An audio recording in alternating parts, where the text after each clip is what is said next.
Shri Guru Bhyanamaga Guru Brahma Guru Vishnu Guru Devo Maheshwara Guru Sakshat Parabrahmam Tasmai Shri Guruve Namaga Sadashiva Shamarambam Shankaracharya Madhyamam Asmadacharya Paryandam Vande Guru Paramparam Saganavavadu Saganopanaktu Sagaviryam Karavavagai Tejasvina Vadidamastuma Vatvishavage Om Shanti Shanti Shanti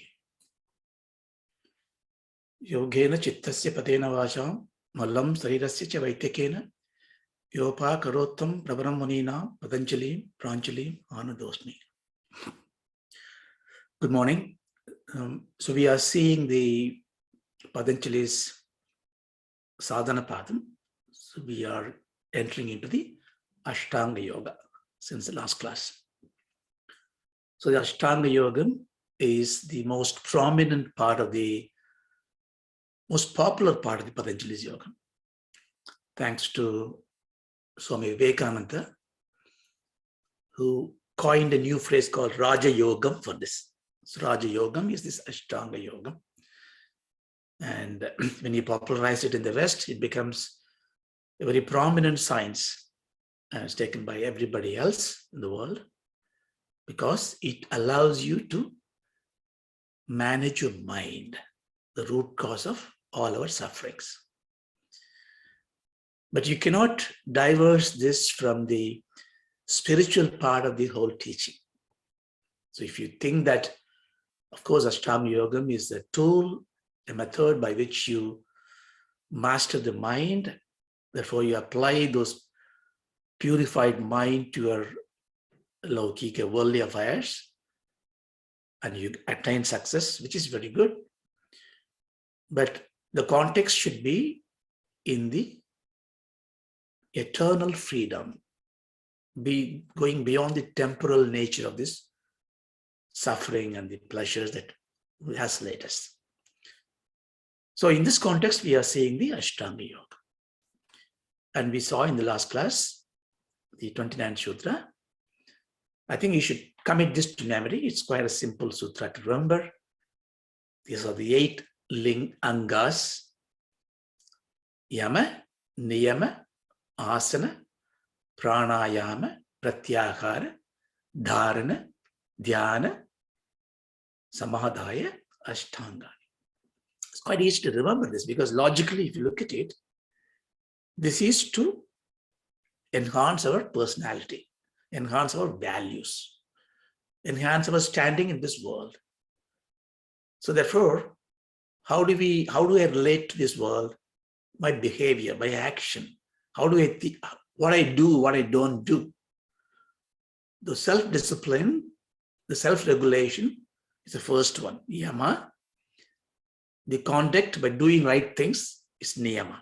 So now my actions are covered by these 2 principles, yama, niyama. Then it comes to so once the action is finished, then I'm coming to the body, my mind. So my composition is what? Annamaya kosham, this body, pranamaya kosham, this respirational life energy form. Manomaya kosham, which involves indriya, senses, and the mind. Vijnanamaya kosham. So it goes like this, right? Therefore, once the activities are regulated by yama and niyama, I come to my instrument, which is my body, my posture of the body, my composure of the physical standing is done by asanas. Then we know that the body and the mind are intervened by the respirational system, life energy system, breathing. Therefore, the pranayama becomes the next step. See, we are just going internally. After the pranayama, then we get into the subtle part of the body, manomaya kosham. So indriya, senses comes in. So here the senses are not important for us to deal with this internal self. Therefore, we want to give the senses a rest. I'm going to be doing meditation, contemplation, have rest. Like you tie this pet dog into the pillar when you do the puja. Like this, you bring this senses back into yourself. Pratya aharam, you eat your senses. Normally we eat what the senses give you, but here we eat the senses, meaning We control the senses, pratyakaram. So you can easily remember, we're going inside. Once the senses are stopped, the mind is getting what it already got. Whatever the object it is contemplating, the concentration comes in, dharana. Then we hold on to the dharana and then we make it into a contemplative meditation. Only that battle that we go through to keep the chitta vritti nirodham is dhyana. And when you do this dhyana, it naturally occurs to you at some point, the dhyana becomes mature and becomes a samadhi. So this is how, so you can remember it very easily, but commit to the memory. Then we saw what is yama. So we saw yamaha, the yamas are ahimsa, satya, asteya, brahmacharya, aparigraha, yamaha. So we saw that in the last class about ahimsa. We'll have a very quick recap and then we go to the next ones. First of all, you remember ahimsa, satya, asteya, this enumerated, this 5 stuff are not like, 5 fingers or 5 atomic particles separated each other. No, they're all convoluted into one big value. What is ahimsa? So if you take ahimsa as a big circle, within that you have the satya, asteyam, brahmacharyam, aparigraham. They're all intervened. Ahimsa is the ultimate. Ahimsa paramo dharmaha. Shastra says it is the supreme dharma is ahimsa. So ahimsa in English we translate very quickly to non-violence, but somehow the non-violence gives you an impression it is being violent. You see, remember, yamam means that which you should not do. So that means ahimsa I should not do, satya I should not do. No, that is not correct. You don't say, I am doing ahimsa. You don't do, I am being non-falsehood. No. If you are not doing himsa, you do himsa. I do violent action, I do himsa. But when I don't do himsa, I am in a state of being an ahimsa. So yama is that which you don't do so that you attain this value. That's how you should look at it. So ahimsa is not a verb, it's not an action you do. You can't say I am doing non-violence, no. You don't do violence. So himsa is what you do. When you don't do himsa, that is yama, you attain ahimsa. So like the same way, everything, satya is again what you don't do satya. It is being not doing falsehood. So satya becomes non-false. Like that we should see. So in the ahimsa, so potentially enumerate them, but we should know more than that. We should know, okay, why it is happening, what is a hetu, and we know hetu, hana, we know this strategy which Patanjali given. If you want to remove anything, that's a heyam. Violence is a heyam. We should know the heya hetu. What causes violence in us? Again, what is this violence? You can say, look, I'm vegetarian. I don't even eat egg. I don't even kill any mosquitoes. No, why? Ahimsa means kaya, vak, manobhihi, sarvada, sarvabhutanam, ahimsa. Ahimsana. Kaya, vak. Physically, I don't hurt anybody. But do I hurt with my words? Yes, I do. Sometimes I choose the right words because I want to give them back because they abused me, abused my children or whatever. I wait for a chance. I sharpen my words. I inflict pain. We do that. We do, by our look, we do it. We look a very, infuriating look on somebody else. We ridicule them. So in all our body, mind, and action, if we cause himsa, then we are not following the yama.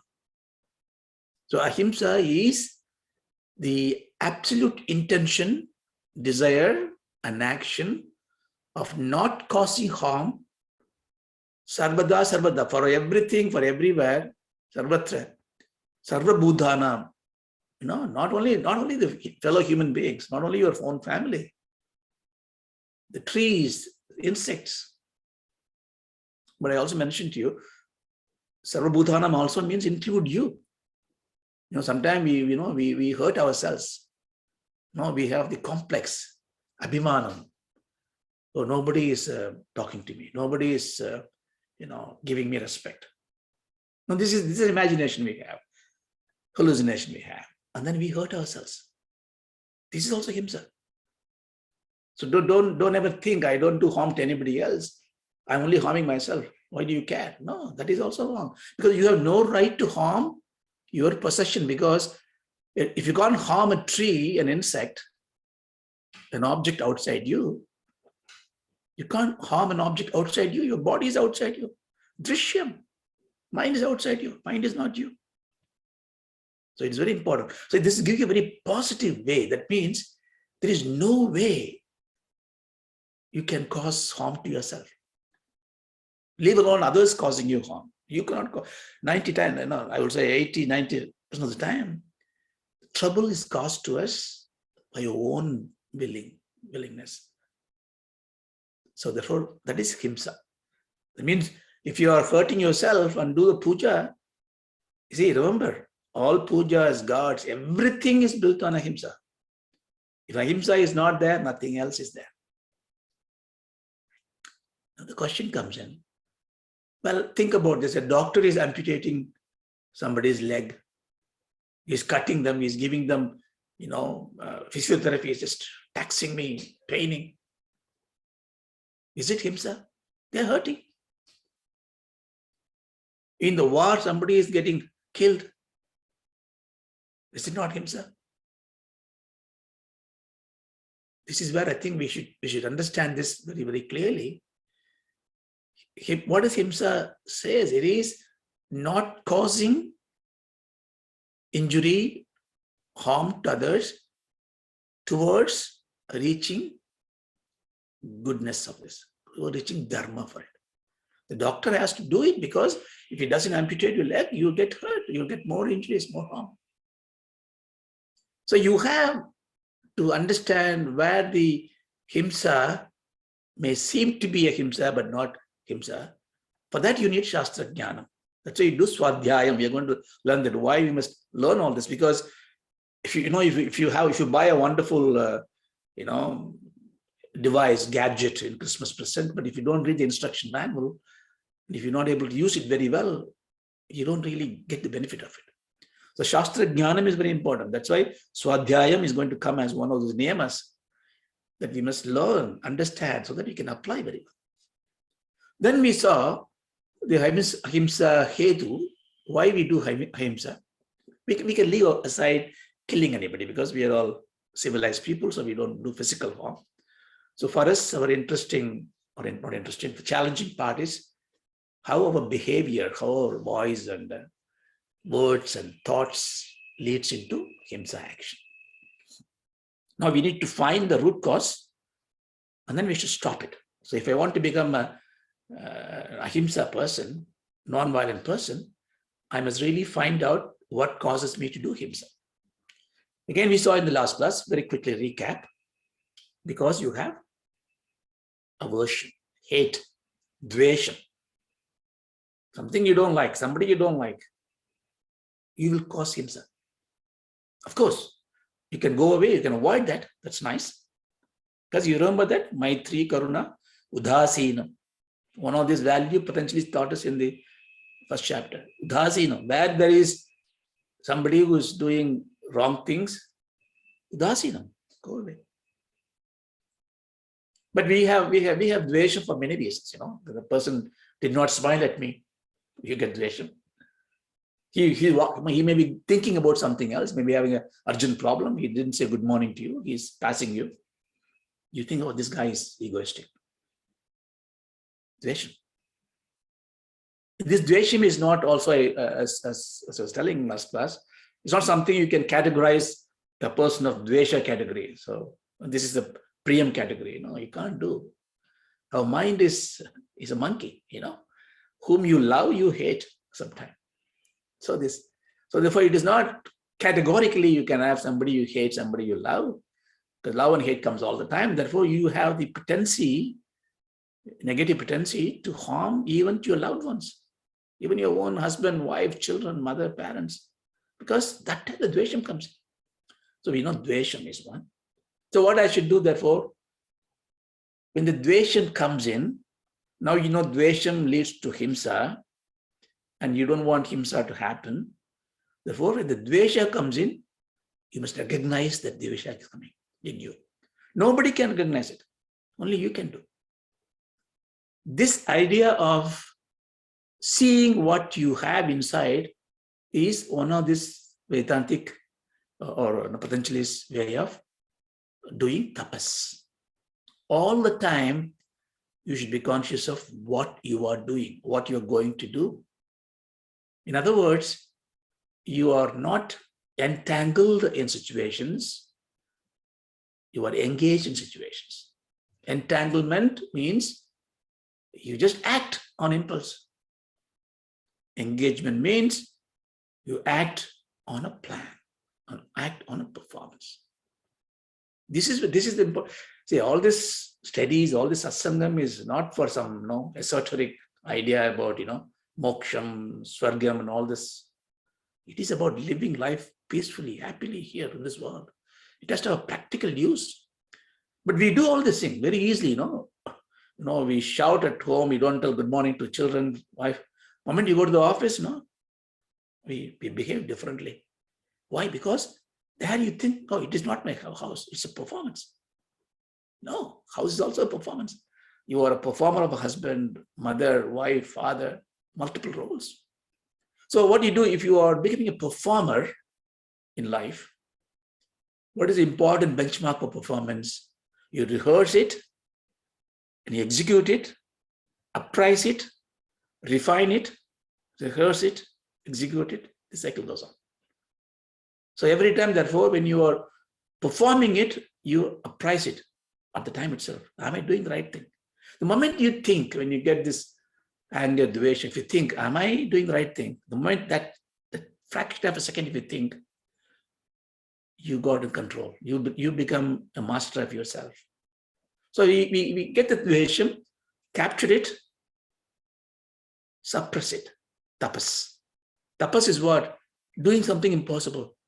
This anger is coming, like a sneeze is coming, you suppress it, right? For the decorum, for the etiquette, you suppress it. Same way you suppress this anger. Well, if you suppress it, it becomes samskara. Yes, it will become samskara if you keep it there. But you will do dhyanam. In dhyanam, it will come out. Don't worry about doing dhyanam on Ishvara. Ishvara can wait. You do dhyanam on this dvesham. Why I have this dvesham on this person? Bring it up. Analyze. I have dvesham because A, B, C reasons. It is very self-humiliating. It's hurting. Let it hurt. Because when you hurt, you beat up yourself. Your dirt goes away like, you have a wonderful shirt you bought, If you look at India, these dhobis used to wash, they used to beat it up on this rock. You can't say it's my wonderful shirt. Don't beat it. It will hurt. No. So let it hurt. So like this we saw dvesham. Then same thing you can now think about it. Krodham, anger. You have anger on somebody, you will do that. Matsaryam, asuya, jealous. You wait for an opportunity to give them back something. Asuya. Bhayam, this scorpion is coming, it's going to hit me. It may be just going on its way. It may be even pregnant, carrying a fetus. You let it go, it will go. But you want to beat it up, kill it. Bhayam. So all these emotions are monitorable. You can actually supervise them. This is why you have to be conscious about yourself. Dhyana helps you. So you become, Kshane, Kshane, just now we learned Bhagavad Gita. This is all, you do steps, simple baby steps. So you first of all, you need to find the inventory of yourself. My inventory goes 2 pages and say, what are the things that makes me become violent to others? And you draw the list. After the class, you draw the list. And then you even picture it against which person I have this asuya. You don't need to tell anybody because, it's personal stuff. But keep it to yourself. Okay, this is what I have. I have, again, this person, I have this asuya, this bhayam, this krodham. I want to remove this. And then you use that person without they knowing for your experiment.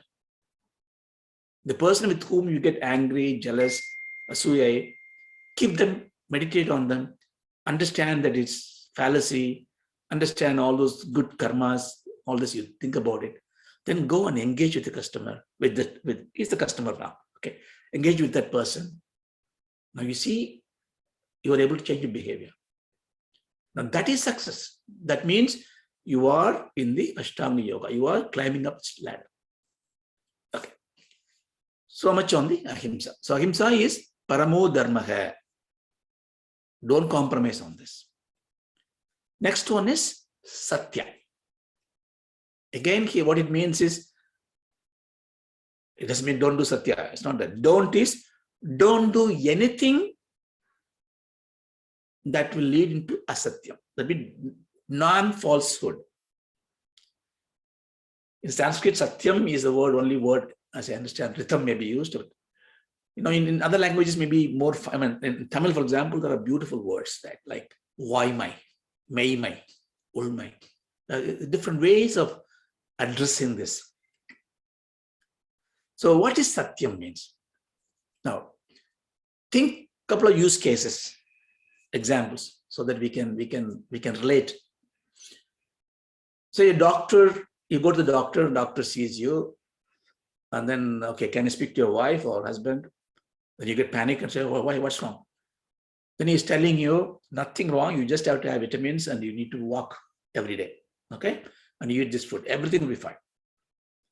But he tells his wife, he's got high cholesterol, problems. What has he done? He lied. Take another example. This example is very famous. It also comes in Mahabharata. There is a rishi called Kaushika, not that Kaushika, the famous Kaushika, sorry, Kaushika, somebody. And he's meditating, and some man is running with some cash in his hand, is running. And a set of crowd following, maybe robbers or somebody, they're coming there, and they ask this guy, did you see a man running this side? And he says, yes, he went this way, left side, just 5 minutes before. So these guys goes there, beat him up, and the guy dies. This Kaushika goes to hell. The benefit of telling the truth. So what is this Satyam then? You know the Lord Harichandra's story. So you see Bhagavan Krishna. If you read Mahabharata, and especially when you watch the movie and the series, and where everything is not possible to explain in a great way, you can see he's a very tactician and lies. He, Asvatthama Adogajam. So many situations he moves around, weaves around. What is Satyam? Is he telling the truth? In fact, Bhagavan Krishna is the only one who knows the Dharma in the whole of Mahabharata. But we need to understand the Shastra Jnana. Why, what is Satyam means? So generally they say Satyam is Yada Drishtam, Yada Anumitam, Yada Shrutam, Tada Vadanam. What you see, what you infer, what you hear. If you speak the same thing, that is Satyam. Well, The examples don't stand up to this. The doctors see that I have high cholesterol. But why does he not tell me that I have high cholesterol? He did not tell me because if I hear that, my already weakened heart will weak further. I'll collapse. I will deteriorate myself. But he lied. Yes, he lied. But then it is not Satya. Well, Satya is bound by Ahimsa. Satya by, in Tamil they say, Vaimai enappudu yadrin, yadundrum, thimai. If you say anything, any word that is going to cause himsa, don't say it. What about this man, the saint, Rishi, showing the person? See, we can do it differently. We can look at it. So the truth, Satyam, if you see whatever you see, and you want to say it exactly like that to someone who is asking for it, which is the very pious literal meaning of it, yadadrishtam, yadashrutam, yadanimitam, tadavadanam. But you must also know the person who is going to receive the truth, Satyam, from you is capable of handling it. See, if the man was chastened by a crowd of people, rage people, you should know these people are not able to, they are going to cause harm to him. But imagine a cop is coming there, a policeman is coming and asking this guy, did you see a man running this way? He must tell him the truth. Because the policeman, by law, by study, by discipline, knows how to handle it. Well, I don't know who is a policeman. Then means you didn't do Swadhyaya. In which case, what do I do? Don't say it. Don't say it. Hide it. Therefore, you now come into the first two categories. You tell exactly what you saw, what you feel, what you understood, exactly same way, provided the person who is receiving it is capable of understanding it and executing it. Therefore, you or him or her cannot lead into a himsa to anybody else. Well, the policeman catches him putting the prison, well, that's the dharma. That is not himsa. Because if he is around there, he is going to be himsa to many people. You see, dharma is a very complex area. That's why we need Acharya's guidance for it. The doctor did the same thing. What the doctor did, the doctor said that something else is in you. He did not tell the heart attack or potential problem for you, for your life, but he said something else. So you are allowed to change the Satyam so that it does not cause himsa.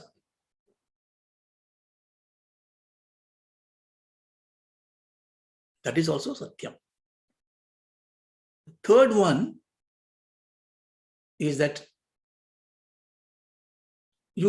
this one is he hides. He does not tell you that you have heart attack. Third one is you give something else, something different, completely change. A total white lie you do. In Churchill used the phrase terminological inexactitude. Churchill is very good in this kind of bombastic words.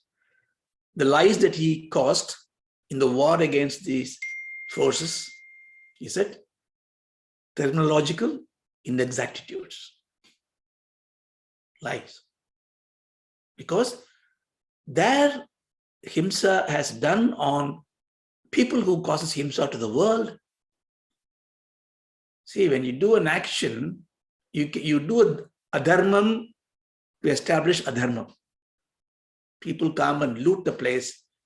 They do adharmam so that the adharmam can dominate. Now, when Krishna does adharmam to establish dharma. See, what we saw adharmam in that lies of Aswathama Durgajam, Rama's firing the arrow to Wali from hiding place.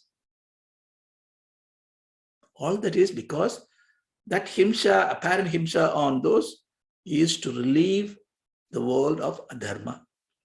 So therefore, satyam is that you say to the recipient if he's capable of doing it, or you hide because it is going to cause himsa, or you change it in a different way. Children ask the question, why does something happen? Then you give some white lie. Oh, God has given that one. It's a white lie. But that's not a sin, because children is not capable of it. Knowing this, you give them something which will grow them into this. So this is what satyam. So the asatyam comes in. Why you then lie? Because of your own greed, own bhayam. So every time, therefore, when you are, of course, everybody says satyam is very difficult to define. That's why even Shankara says satyam is not speaking untruth, not doing untruth. So in every action, we should therefore think, the fact I know. See, the reason why this is also, to go in a little esoteric way, in a Vedantic way, what is Sat? What is Satyam? There's nothing Sat. Everything is Mithyatvam except you. So therefore, in that sense, Satyam, Sat alone exists. That alone is Satyam. Everything is Mithyatvam. But here we are not going there. We are talking about Laukika life, in a gentle life. In our context, speak the truth when the truth causes no himsa, no non-virtuous things. So therefore, you are allowed to hide the truth. What do I do in hiding the truth? Keep quiet. Or offer something else which can encourage non-violence. Okay. Next one is asteyam. Steyam means stealing. Asteyam. In Tamil colloquial, they say thetai, stealing. That comes from the word steyam. Steyam means stealing. Asteyam means non-stealing. We know that we don't steal anything. Maybe in a young age, you might have stolen a sweet from the fridge without mother telling you to eat. Or maybe do petty thieves you have done. But now we are educated people, disciplined, civilized people. We don't do stealing. So therefore, you can take mark quickly, right? No. What here stealing money is one thing. Stealing things, objects is one thing. Stealing knowledge, you do a thesis and I read it. I put on my name. Stealing credit of somebody's credit. Stealing an opportunity. You told me that, okay, if I go to the theater, you can get the ticket. So I'm going to go to the theater now to get the ticket. And you know it, you want to see the movie, you rush to him before him and get the last ticket. Or something like that. I'm just giving a good example. We do this very casually because it's just an opportunity I steal. He did not lose anything. It's an opportunity lost to him. But that is a stealing. Oh, well, he spoke about this in this thing and I just used it. Well, if you used it, did you give credit to him? No. Stealing. So we are all stealing. We steal things. So let's face it. So ashastra purvikam paradravyam svikara. That's what steyam means. Shastra, against the rule of the law, against the rule of the dharma. Shastra virodham. Paradravyam, that which doesn't belong to you. If you take it, that is stealing. This is like, if one example I'll give you. So if somebody comes in, the gardener comes in, he works hard and 1 hour he works 20 pounds. So you finish in 55 minutes. But you work very sincerely. But you say, no, you didn't do it well. So we try to, here we are stealing his labor. You ride a big car, but you go to a shop and a hawker and you bargain with him and then take away his natural profit that he needs to have. Stealing. We need to be frugal, prudent, economically savvy, but it's not by cheating somebody's potential, somebody's legal right. Even the free things that you get is in a way stealing, because you should not get anything for which you are not paid by somehow.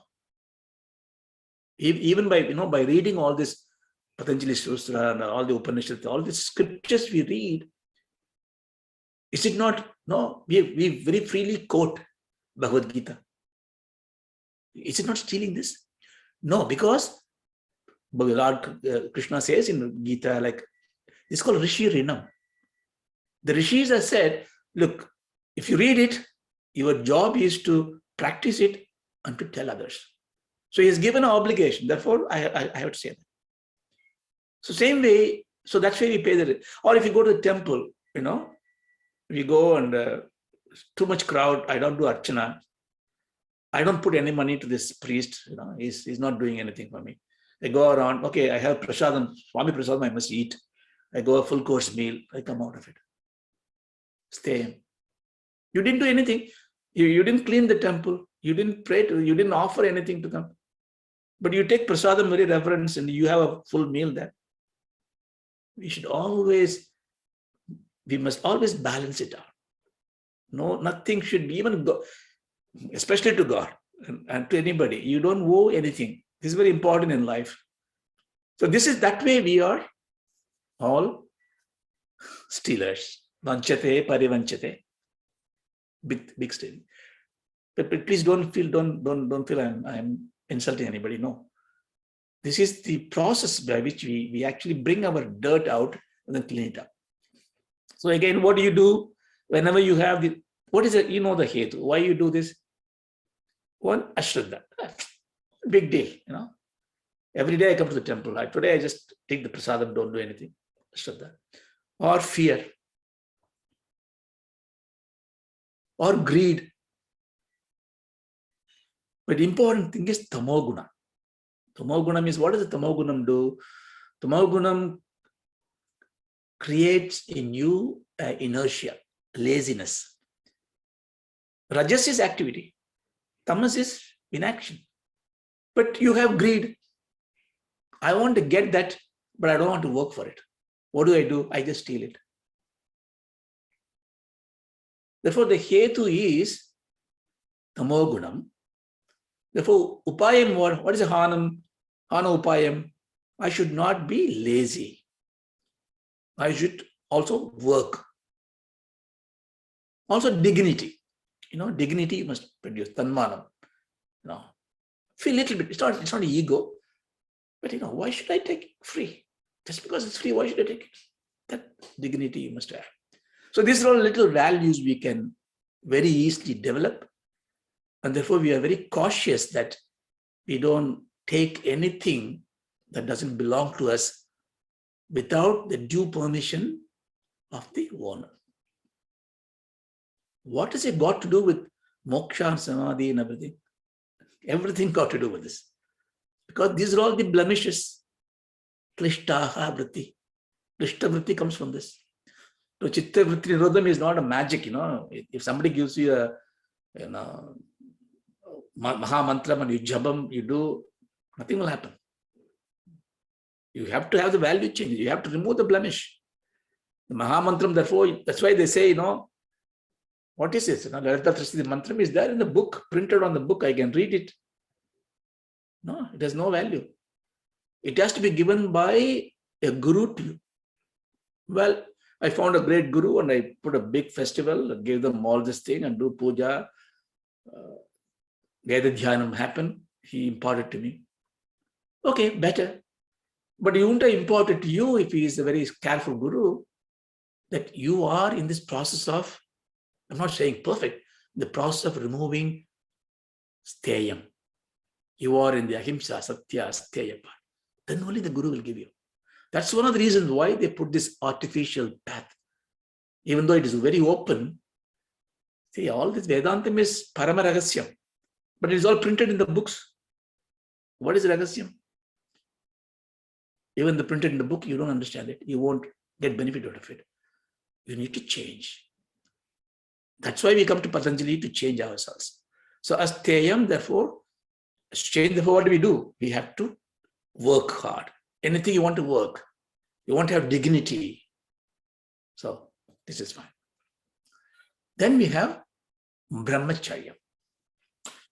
Brahmacharyam is, Charyam means Jivitam, process, method, means. Brahman means Vedam, scriptures. So Brahmacharya means following the scriptural way of living. Well, this applies to everybody else.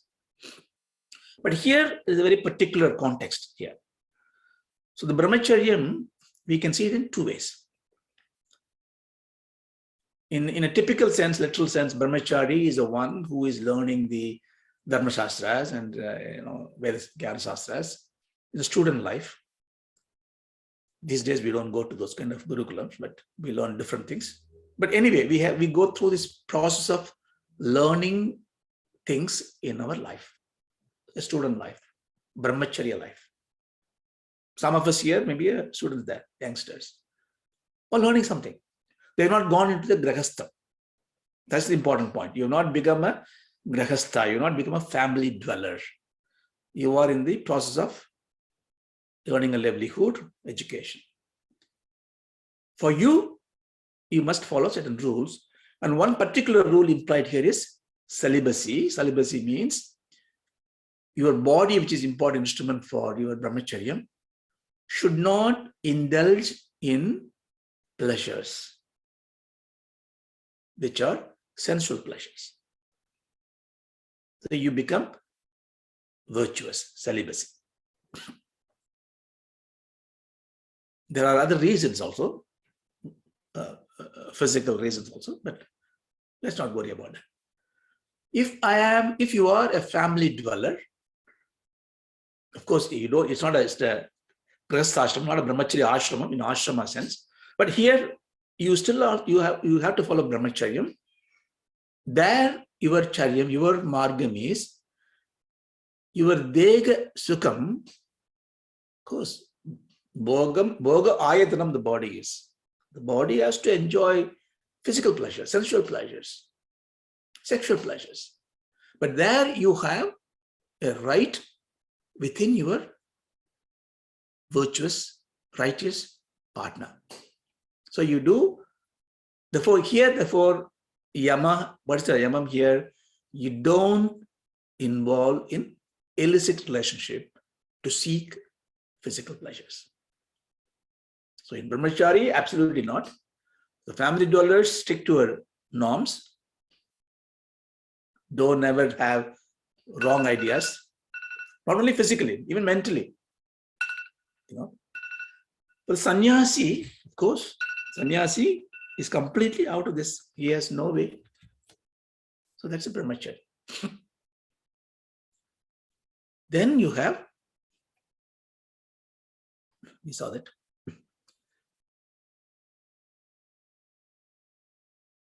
In Bhagavan says of course, you see a lot of things coming in Gita as well.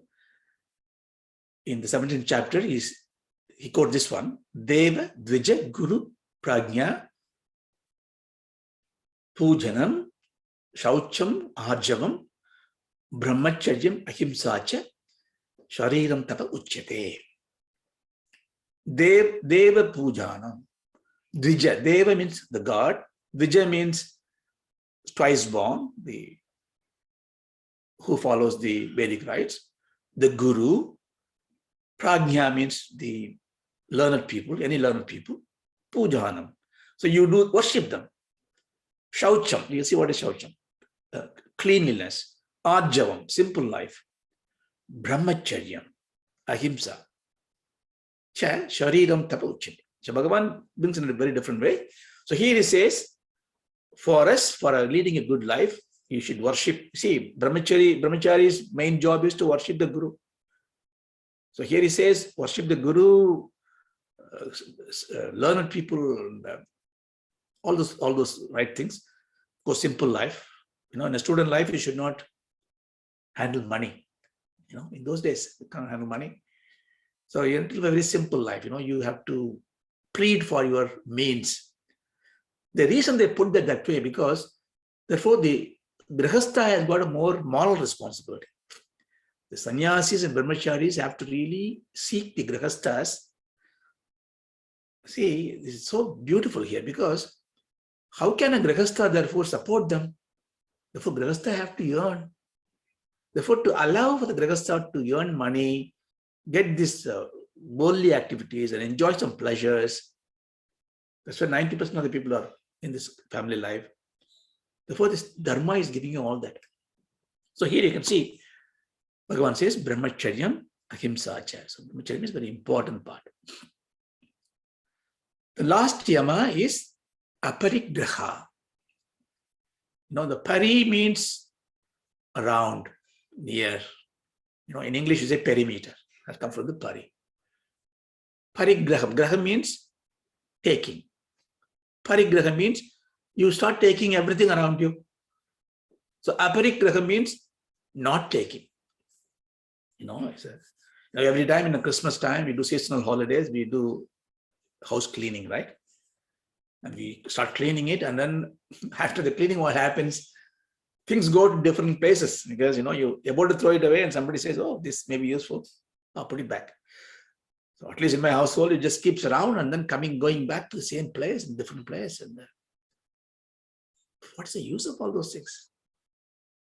Anything that is not needed for your fundamental living, artha-karma, your security, your day-to-day life, you have a meaningful life, You need to have, reasonable food, clothing. Why should I have 200 suits? And what's the point of that? Albert Einstein, the great Rishi, he had 6 suits, all same color, because he didn't even want to think which one to wear. 6 each for one day to wash it up, because Saucham is cleaning up. You need to wash. But we accumulate stuff. We have so many things to do. The aparigraham is very important part, because more you acquire, more burden for you to safeguard. And more, you look at it and you are not able to get up and clean up things, but you see those things are rusting out. Your children are far away, their own busy life, nobody to come and clean the house. You see that dust everywhere. Why this problem? You suffer because you accumulated things. So we need to get rid of all those things. Sannyasis are called parivrajaka. Aparigraha means sannyasi who renunciated everything else. You only keep what is needed. Again, why do we collect so many things? What is the hetu for it? One is lopam. You don't want to give it away because it's mine, it may be useful. Oh, it may be useful tomorrow. It is not only things. Okay, I'm talking about the objects, So okay, it's quite easy to remove the objects. But the meaning I say aparigraha means non-indulgence in sensory objects. I want to focus on what we keep in my loft and in my garage. It's also, we need to reduce it. But what we carry in our mind. Don't think the objects, 200 phones I have. Every new phone I collect it and keep it there. Okay, that's also a bad thing. But here talking about so many things in our mind, sensory objects we have. They say in go to Banaras in Kashi, if you go, you must give up something. The reason they say it, aparigraham. And you go and give up thing you never had in your mind. I went there, I from now I won't eat bitter gourd. You never had it before. You cheat yourself. There you start, Ekadashi Vardam, I won't eat anything. What is it? What does it? Why do we do that? It's not a himsa in a way. But we saw that. It's not Ahimsa because we do that as a tapas, but more importantly, we do that to achieve aparigraham. Well, so what? That food I won't eat. That sensory object is not loading in your mind. You give it away. Other also is Ashraddha. I think Ashraddha, I always say this because it's Ashraddha come very easily, Ashraddha means you don't believe that tomorrow, you accumulate things because it's going to protect you. No, I got so many pension fund, this fund, that fund. And when we are in a trouble, we don't know how to handle it. Who is going to take care of it? Fear. You think about it in the last days only about this material stuff. And it is not going to lead us to a right path in the next janma. So you need to really, the Shraddha is there. I can be there tomorrow. No, I used to, when I went to Rishikesh, I wanted to find out, had the curiosity, how these people renunciate and go. What guts they must have. They had everything, they renunciate and walk away. And what capacity? Who is going to take care of them? I remember Mahatma saying many years back, Panyasam is, these two guys goes in a bus. I simplify it. In a bus they go. So one guy has got lots of money. Other guy just keeps the bus ticket and then maybe just for coffee. That's it. And they were talking about it, and he was talking, well, I don't keep anything more than what is necessary. The guy says, no, you cannot be like this. You must protect yourself. Things may happen. Contingency plan A, B, C. Of course, don't get me wrong. You must have some backup plan, but not too much. But what happened in this story, the example, the bus got punctured. It stopped somewhere else, and they have to somehow find a way to go. Raining. So they need to hire an auto rickshaw, go to the restaurant somewhere, eat and come away. So this man, kind man who's got lots of money, he's helping the other guy. Look, you don't have money, come with me, I'll take you. So they're resting it, they're having coffee, and then he wants to give it back to him and say, look, you told me that, you don't need to carry more money than needed. Now you see what happened. My money that I had, more than what I need to do, my parigraham, is what helped you. See, believe me. And this man said very smilingly, absolutely, you're right. But I am also right, because I didn't believe that I won't get help. No, you came to me and you helped me. See, it's just an example. But you see, aparigraham, he didn't have anything else. He believed in God. But if somebody comes there to help you, same difference. The subtle difference is one has got Ashraddha, he accumulates. One has got Shraddha. Please don't take it so tomorrow don't go there without any money. But what I'm saying is you can have a protection to certain level, but you must draw the line that this is what I need. Anything more than that is parigraham. That is laden weight. So you must give it away. And it's not, giving is very enticing quality. It is, like it will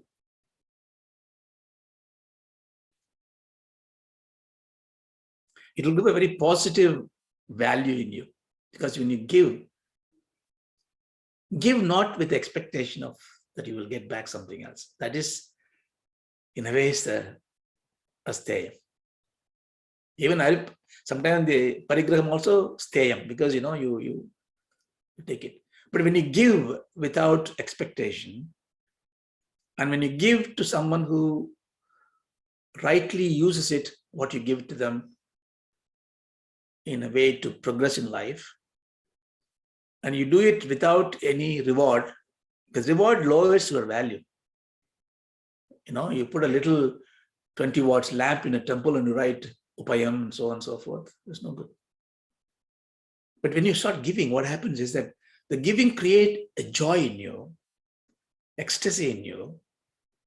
Then your giving becomes a virtue, like Karnan did. You want to give something, give others. But you have to be careful that the giving virtue should be in a Ishvara Pranidhanam. Again, we'll see, Patanjali is going to say that. Ishvara Pranidhanam. And you need tripti. Tripti is very important. Tripti is contentment, santosha. You must, enough is enough. Anything more than that, I'll give it away.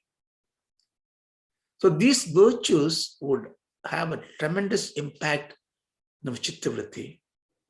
And it will orient to, these are all yogas, these are all tapas. It's not necessary you should sit down and close the eyes. And that is like, that is an exercise we do. A yogic life is a life in which we have the Ahimsa, Satya, Asteya, Brahmacharya, Aparigraha. And Bhagavan says in the 6th chapter, we saw this one. Yogi, Yunchita, Sadatam, Atmanam, Rakasistiraha. Yogi, the yogi, Satatam, Unchita. Always remind Atmanam, that means by himself. Where does he remind? He reminds Rahasistiraha. Rahasya, a secret place. No, it's not. Don't think it's a guhay or a cave or something. It's a secluded place. Well, this sounds like somebody who ran away to Himalayas. No.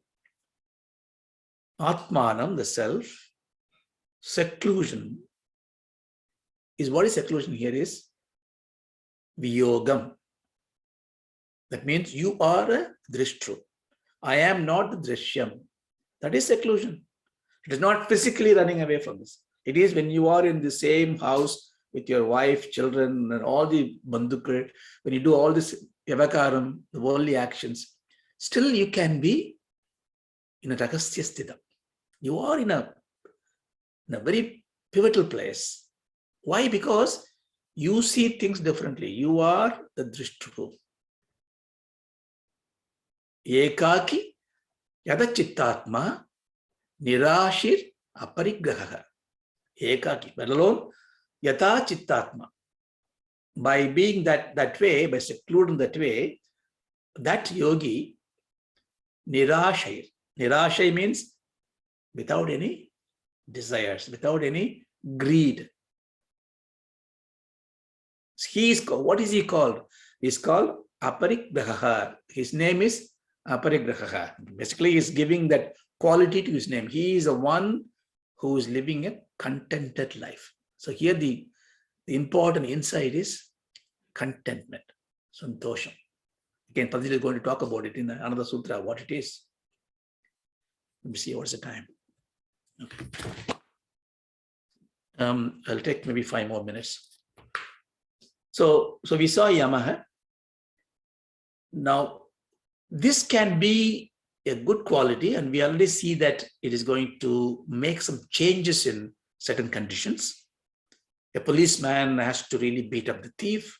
So Ahimsa is a little bit dragging there, and we get this kind of things. This is Shastram agrees to this. Yes, you are not going to get perfect one day. But when you are going through this several lives and live like this, and when you become a yogi, this becomes a mahavratam. So he says mahavratam. How does he say this? He says, Jati, Desha, Kala, Samaya, Anavachinaha, Sarvabhauma, Mahavratam. He says, this Ahimsa, see, when you are in Ahimsa, Ahimsa creates Satya.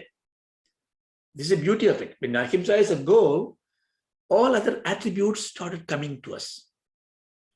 Now, he says, you do this vradam. And any vradam is a beautiful thing. In a very small way, we do vradam, that's a beautiful thing. But all this vradam becomes a mahavratam. That means it is the gateway to heaven or moksha. When anavachinnaha, avachinna means conditioned, limited. Anavachinnaha means unlimited. Unlimited by what? Jati, desa, kala, samaya. Jati tesa kala samaya. Jati means not this caste system. Jati means janma. What are you born as? A human jati, person jati, like that. Example will make it very clear. So suppose I say, well, I am an Ahimsa. I follow Ahimsa. I don't kill cows, but I can kill chicken. Now you see, I am conditioning avachinam, jadi avachinam. Pashu I won't kill, because Shastra says Pashu cannot be killed. Or Brahmana you cannot kill. That means, can you kill a non-Brahmana? That's also wrong. So when you have the jadi avachinnam, okay, at least you are okay, fine, you are doing something, you are not, at least not harming Pashu. But it is not Mahavratam. But when it becomes jadi anavachinnaha, sarvabhaumaha, means in all places, universally applicable, then it becomes a Mahavratam. Same way, Desha. Well, I follow Satyam. I follow Ahimsa. I won't steal anything. Especially when I am in the temple, I won't lie. That means outside the temple, I may lie. So Desha, or when I go abroad, no, vegetarian not possible, so I eat meat. That's okay. So you do conditioning your Ahimsa or Satyam or anything with a Desha of the place. It's still a Vridam because it's a good thing, but it cannot be Mahavratam. So it has to be Annavachinnaha. Kala, again, you can think of an example. Fridays I don't eat meat. Other days I'll eat meat. This is the Kala Avachinna. Samayam. Oh, today is a Shraddham at home. So we are very pious people. We don't do all those things today. Or people have come, guests have come to a house. Your child is doing something mischief. You have to direct him, her, and you don't do it because the samayam is not right. People are there. So then you fail it. So I just give you some few examples. So you can think of many examples like this. So you have to follow the yamas, ahimsa, satya, asteya, brahmacharya, aparigraha. You know what they are. But you have to slowly developing this into a Mahavratam. Mahavratam means irrespective of the species, irrespective of the place, irrespective of the time, irrespective of the occasion, I will stick to follow these things. Sometimes people say, look, they go to the party and I say, okay, I am fasting today. I won't eat anything. It's fine, but don't even go to the party. Because what happens is you create embarrassment to others. You are there not eating it. And they'll come, please, can you eat? Can you eat? And they feel guilty because you're not eating. Avoid. Or that's fine. You pray on the day, exception, that's fine. You do. So this kind of refinement, etiquette changes. You see, these are all not great difficult to follow. We just need to have a wow. That's why it's called Mahavratam. See, believe me, I think this is the benefit of all this thing is to practice it, especially Ashtanga Yoga, because this is a practical science. You have to really apply it. Apply it in day-to-day life, because apply it and measure it. Measure what? Does the application actually work? How does it, take your partner, take your mother, father, husband, and say, look, both of us are doing it. Let's see. Am I treating you differently now? It may look artificial, right? We don't talk like this in family. We just throw up everything. But it is the real thing. Now you start really appraising each other. We are better. So that way we gain benefit of this. So that's why it's called a great vow, great observance. But for the sannyasis, this is taught as the Mahamantra. So you have we have some excuses as a family dwellers or brahmacharis, and well, I have to do this, I have to. So we can compromise. That's why we have little sins we accumulate. But Shastram allows you, because you still progress towards the Mahavratam.